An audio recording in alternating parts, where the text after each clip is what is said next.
Hey kid, don't ever let them get inside your head. They'll tell you what to do in life instead of everything you know that you could get. Don't let them guide your life towards regret. I'll fight for what I love with every breath. My past is filled with things I won't forget. I use them all to push me to my best. Treat the worst of times just like a test. Solo Ranker. Di part sebelumnya, Rokan dan 3 elf wanita berhasil pulang dengan membawa World 3 ke markas elf. Dengan terselesaikannya misi itu, Rokan juga mendapat kepercayaan dari ras elf. Buat kalian yang belum menonton part sebelumnya, kalian bisa cek link yang ada di deskripsi video. Buat kalian yang sudah, kita langsung saja masuk ke alur cerita Solo Ranker part 18. Setelah meninggalkan markas elf, Rokan bergegas pergi ke markas Gnome, meminta sebuah quest agar dia bisa mendapat kepercayaan dari spesies terakhir yang ada di kota Crossroad. Permintaan Gnome ini cukup sederhana. Dia meminta Rokan memperbaiki satu benda yang ada di dalam kotak. Rokan lalu membawa kotak itu ke suatu tempat dan coba memperbaikinya sendiri. Rupanya, benda yang ada di dalam kotak itu adalah sebuah pistol yang tampak sudah usang. Kalau Rokan mengembalikan pistol ini dalam keadaan seperti sekarang, maka dipastikan dia akan gagal mendapat kepercayaan penuh dari Gnome. Karena pistol ini masih dianggap sebuah equipment, Rokan hanya perlu membawanya ke markas Dwarf dan meminta mereka untuk memperbaiki pistol tersebut. Setelah benda itu selesai diperbaiki, Rokan mengantarkannya kembali pada Gnome dan mengatakan kalau dialah yang telah berhasil memperbaiki pistol tersebut. Gnome yang memberi quest itu pada Rokan seolah tidak percaya karena tidak butuh waktu lama bagi Rokan untuk memperbaiki pistol tersebut. Dan kini pistol itu sudah terlihat seperti baru tanpa cacat sedikit pun.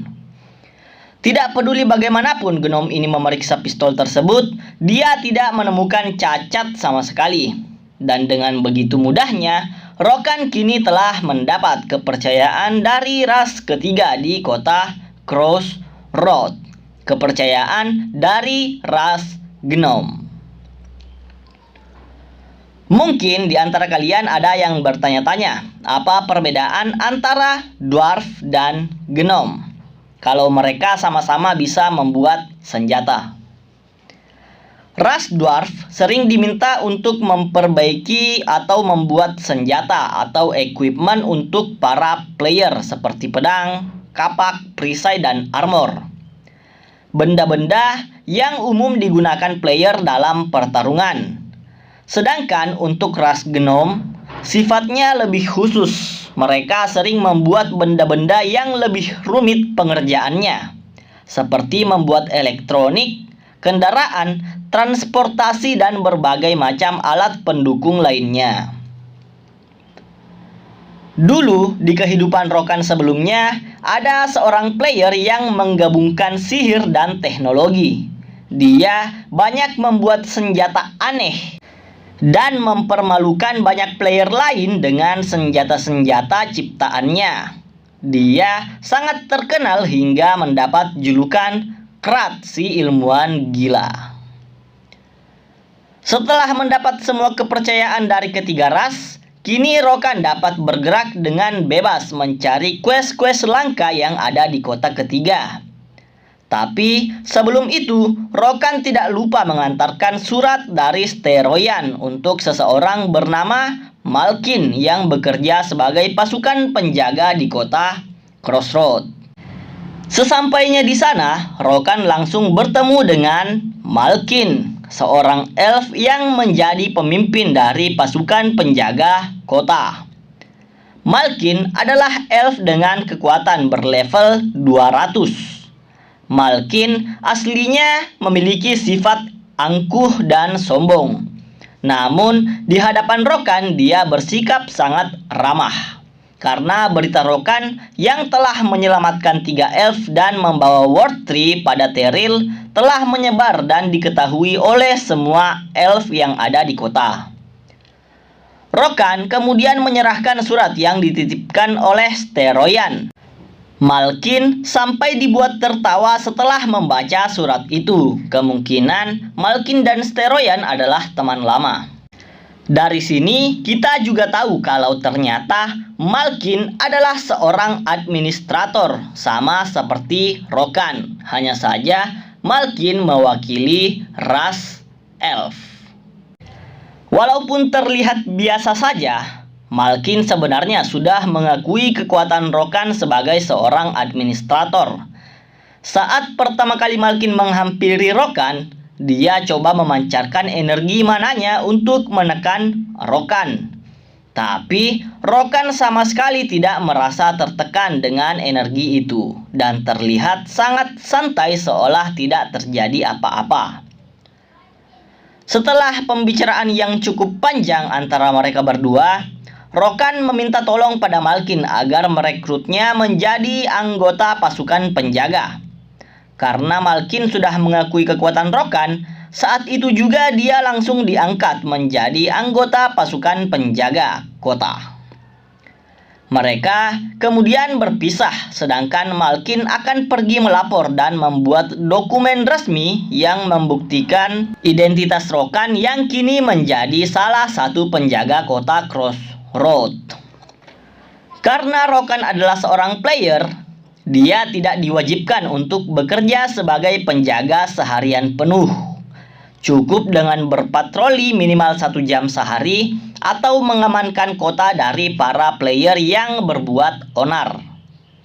Namun, sebagai seorang penjaga kota, Rokan diwajibkan melindungi kota saat ada keadaan bahaya. Rokan kemudian mendapat sebuah notifikasi masuk, berita tentang munculnya player level 100 pertama di dunia. Setelah melihat notifikasi itu, Rokan langsung log out untuk mencari kebenaran dari notifikasi tersebut.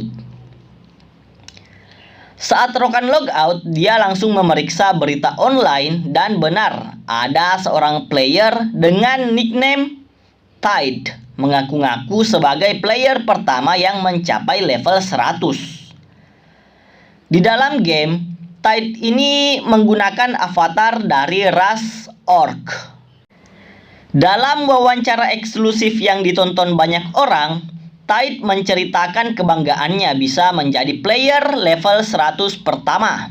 Dia juga bercerita tentang skill baru yang bisa didapatkan setelah mencapai level tersebut, combination skill. Saat menonton tayangan itu, Rokan tertawa geli. Kok ada orang dengan percaya diri berbohong demi mendapatkan popularitas? Di game The Lord ada sistem penghargaan yang disebut title, dan player yang mendapat titel sebagai orang pertama yang memasuki kota ketiga adalah Rokan.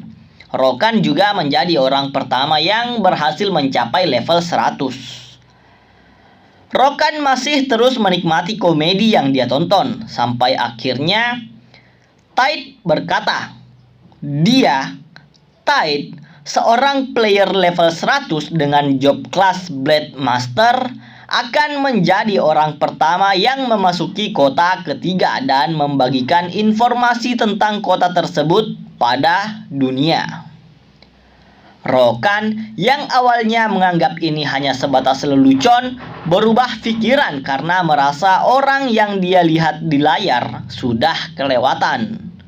Rokan bermaksud mempermalukan Tide seperti apa yang dia lakukan pada Blood Chaser dan Guild MP dulu. Dengan tangan dewanya, Rokan mengedit semua gameplay yang sudah dia rekam sejak pertama memasuki kota ketiga, Crossroad. Mulai dari struktur bangunannya, 3 ras berbeda yang menjadi penghuninya, dan pertarungan Rokan dengan Tainted Forest Guardian juga dimasukkan dalam video yang dia edit. Begitu selesai, Rokan langsung mengupload video itu di channel YouTube-nya. Hanya dalam waktu 1 hari, video itu menjadi viral dan ditonton lebih dari 20 juta orang.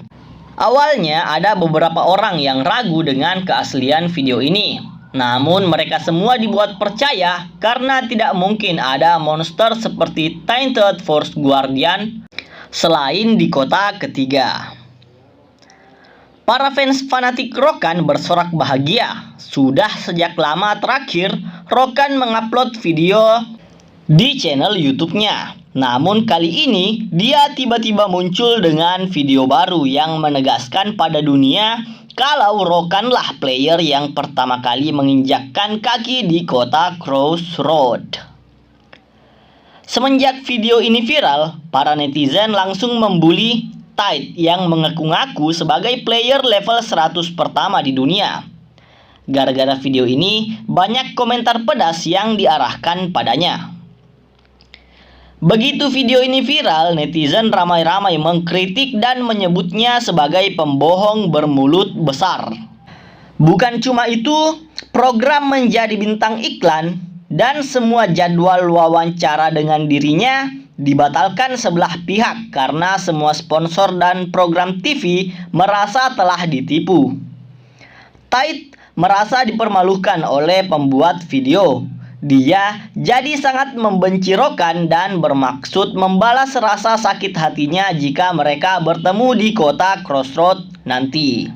Bertemu di kota ketiga nanti. Dasar Rokan bajingan. Lihat saja nanti akan kubalas karena kau sudah mempermalukanku seperti ini, kata Tide. Rokan tidak menyangka videonya akan viral dan ditonton lebih dari 20 juta kali hanya dalam 1 hari. Ada banyak stasiun TV yang mengundang Rokan untuk melakukan wawancara eksklusif. Tentu saja dengan bayaran yang tinggi. Tapi semua tawaran itu ditolak mentah-mentah oleh Rokan. Setelah semua drama ini, Rokan kembali login dan menemui seseorang yang tinggal di sebuah kastil tua, Marquis Trull. Orang-orang yang melihatnya pasti mengira dia hanya manusia biasa. Tapi sebenarnya Marquis Trull ini adalah seorang vampir. Videonya akan dipotong di sini karena jika dilanjut pembahasannya akan gantung. Jadi admin putuskan untuk menunggu update beberapa chapter terbarunya dan membuat video part 19-nya nanti. Cukup sekian dulu pembahasan kita untuk kali ini. Sampai jumpa di video selanjutnya. Salam.